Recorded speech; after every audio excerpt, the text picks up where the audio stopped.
కొంతమంది ఆడవాళ్ళు నాకు దేవుడు వస్తుంది అంటారు. 24 గంటలు గుడికి తిరుగుతూ ఉంటారు. మళ్ళీ వేరే వాళ్ళ మీద ఎంత నెగిటివ్గా కామెంట్ చేస్తారు, వేరే వాళ్ళకి ఎలాంటి కంప్లైంట్ చెప్తారు. ఒకరి మీద కంప్లైంట్ చెప్పిన తర్వాత ఇంక వేరే వాళ్ళ మీద గ్యారంటీ డెఫినెట్గా వాళ్ళు చెప్తారు. ఎవరి మీద డౌట్ వస్తే వాళ్ళందరి మీద చెప్తారు వాళ్ళు కదా. అలాంటి చీడు పురుగులకి దూరంగా ఎంత దూరంగా ఉంటే అంత మంచిది అనుకుంటాను నేనైతే. ఉండారు అట్లా చీడు పురుగులు. మళ్ళీ 24 గంటలు బుట్టెత్తుకొని గుడులు తిరుగుతూ ఉంటారు. ఒకరిని గుడికి తిరిగినప్పుడు ఒకరి గురించి నెగిటివ్గా కామెంట్ చేయకూడదు కదా, ఒకరి గురించి చెడుగా చెప్పకూడదు కదా ఎవరికి. గుడికి తిరిగినప్పుడు ఇంకేం భక్తి ఉన్నట్లు వాళ్ళకి కదా.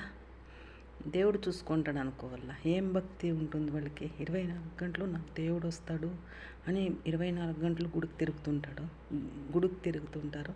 మళ్ళీ ఒకరి మీద కంప్లైంట్ చెప్తుంటారు, మెత్తగా అన్నీ చేస్తుంటారు. ఇంక వాళ్ళకి ఏం భక్తి ఉన్నట్టు? వాళ్ళకన్నా పూజ చేయకుండా వాళ్ళే మేలు కదా. పూజ చేసినప్పుడు క్రమశిక్షణగా ఉండాలి కదా. ఒకరి మీద దూరులు చెప్పకూడదు కదా. ఎందుకు అంటే నాట్ ఫేక్ భక్తి నాది. అది ఫేకా లేకపోతే నిజమైన భక్తినో ఫేక్ అందరూ చూడాలని అట్లా చేస్తారా అని. ఒకరి మీద దూరు చెప్పిన తర్వాత ఇంకొకరి మీదనే డెఫినెట్గా చెప్తారు కదా వాళ్ళు.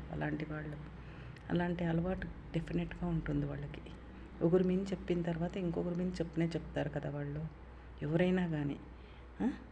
అలాంటి వాళ్ళకి ఎంత దూరంగా ఉంటే అంత మంచిది.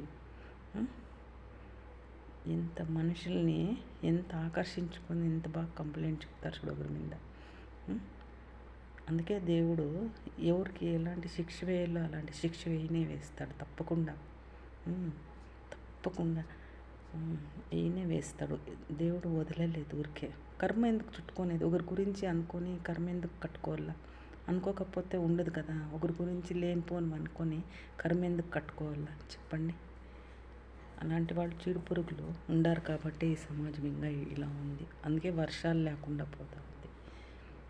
మళ్ళీ గుడుల చుట్టూ తిరిగేది, చేసేదంతా చేసి గుడుల చుట్టూ తిరిగేది ఎందుకు ఒకరి మీద లేనిపోనివన్నీ చెప్పి లేనిపోనివన్నీ సృష్టించుకొని అన్నీ చెప్పి మళ్ళీ ఏమీ తెలియనట్లుండి చెప్తే తెలియదు అనుకుంటారు వాళ్ళు. కానీ డెఫినెట్గా తెలుస్తుందండి. ఎందుకు తెలీదు?